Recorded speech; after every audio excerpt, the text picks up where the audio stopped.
ఇవాళ ప్రాజెక్టులు కడతాం, అక్వైరీ చేసుకుంటాం, ప్రభుత్వ కార్యాలయాలు కడతాం, గవర్నమెంట్ అక్వైరీ చేస్తుంది. మన ఫార్మాసిటీ పేరిట 13,000 ఎకరాలను ఎట్లా అక్వైరీ చేసావు? అక్కడ ₹1 2 కోట్ల రూపాయలు విలువ ఉన్నప్పటికి కూడా నువ్వు అక్వైరీ చేసి 10 లక్షల రూపాయలకు అక్వైరీ చేస్తున్నావు. ఏదో ఒక అక్వైరీ చేయాలి కదా. నువ్వు అక్వైరీ చేయకుండా నీ తాత జాగీర్ లాగా నువ్వు ఇవాళ వచ్చి ఇవాళ మొత్తం కూలగొడతా, నువ్వే ఇవాళ కొత్తగా పుట్టొచ్చినట్టుగా, నువ్వే కొత్తగా ముఖ్యమంత్రి అయినట్టుగా, అంతకుముందు ప్రభుత్వాలు లేనట్టుగా, ప్రభుత్వాలకు ఈ ఎకలాజికల్ బ్యాలెన్స్ గురించి లేకపోతే ఇతరత్వ గురించి ఆలోచించడానికి మాట్లాడే మాటలు థర్డ్ క్లాస్ మాటలు ఇవి. నేను అడుగుతా ఉన్నా, ఇలా వాళ్ళు అంటున్నారు మేము చెరువులను కాపాడాలి. నేను అంటున్నా, చెరువులు కాపాడే ధైర్యం నీకుంటే, దమ్ముంటే, నిజంగానే ఆ మంచి అభిప్రాయం అనుకుంటే నా హుస్సేన్ సాగర్లో తాగే నీళ్ళు లెక్క తయారు చేసి ఫస్ట్. ఇవాళ హైదరాబాద్లో ఉన్న అన్ని చెరువులు పంట పొలాలకు నీళ్ళెచ్చుడు కాక అవన్నీ కూడా మురికి కూపాలుగా మారిపోయినమాట వాస్తవమా కాదా? ఇవాళ ఆ చెరువు చుట్టుపక్కల ఉన్న వాళ్ళు దుర్గంధపూరితమైన బతుకుతున్నారు. ఈగలు, దోమలు, గుర్రపు డెక్క వాసన, అసలు జ్వరాలు. ఎవరు కట్టుకున్నారంటే తక్కువ ధరకు వస్తుందని చెప్పి వాళ్ళు కట్టుకున్నారు.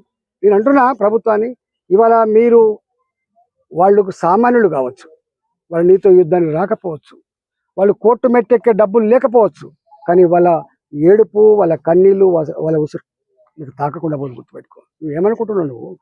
నువ్వేమనుకుంటున్నావు? ఇలా ఏ ఉపాధి కల్పిస్తా అని చెప్పినవో, పేదలకు అండగా ఉంటా అని చెప్పినవో, పేదల బతుకుల్లో వెలుగు నింపుతా అని చెప్పినవో, నువ్వు అనేక రకాల హామీలు ఇచ్చినవో, ఇలా మహిళలకు 2,500 రూపాయలు ఇస్తా, భూమి లేని వాళ్ళకు 12,000 రూపాయలు ఇస్తా, నేను ఇది ఇస్తా అది ఇస్తా, ప్రగల్భాలు పలికినవు. ఇచ్చుడు పక్కకు పెట్టు. నీ పెన్షన్లు, నీ బియ్యం కార్డులు, నీవన్నీ పక్కకు పెట్టు. కానీ వాళ్ళ కాళ్ళ మీద వాళ్ళు బతికేటువంటి సామాన్యుల బతుకుల్లో మట్టి కొట్టి నువ్వు వాళ్ళ జీవితాల్లో ఇలా నిప్పులు పోసి నువ్వేం సాధిస్తావని చెప్పి రేవంత్ రెడ్డి అడుగుతున్నాడు. నీకు ఏం మానవత్వం ఉంది? నువ్వు అనుకుంటున్నావు నువ్వు చాలా గొప్పగా చేస్తున్నా. కొద్దిమంది తెలియని వాళ్ళు, సోషల్ మీడియాలో ఉన్నటువంటి వాళ్ళు కావచ్చు, కొద్దిమంది తెలియని వాళ్ళు ఏమనుకుంటారంటే నిజమే చెరువులు అక్రమంగా ఆక్రమించుకున్నారని చెప్పాను. అరే అక్రమంగా ఆక్రమించుకున్నారా, సక్రమంగా ఆక్రమించుకున్నారా బయటపెట్టు. నేను అడుగుతున్న ప్రభుత్వం దమ్ముంటే ఈ హైదరాబాద్లో ఎన్ని చెరువులు ఉన్నాయి, ఇన్ని చెరువులు ఎన్ని మాయమైనవి, ఈ మాయానికి కారకులు ఎవరు? ఇవాళ బతుకమ్మకుంట అంబరిపేటలో ఎవడు మాయం చేసిండు? ఇవాళ నేను చాలాసార్లు చెప్పిన, కరీంనగర్లో 3 కుంటలు ఉండే 3 చెరువులు ఉండే, దాంట్లో కలెక్టరేట్ కట్టాను.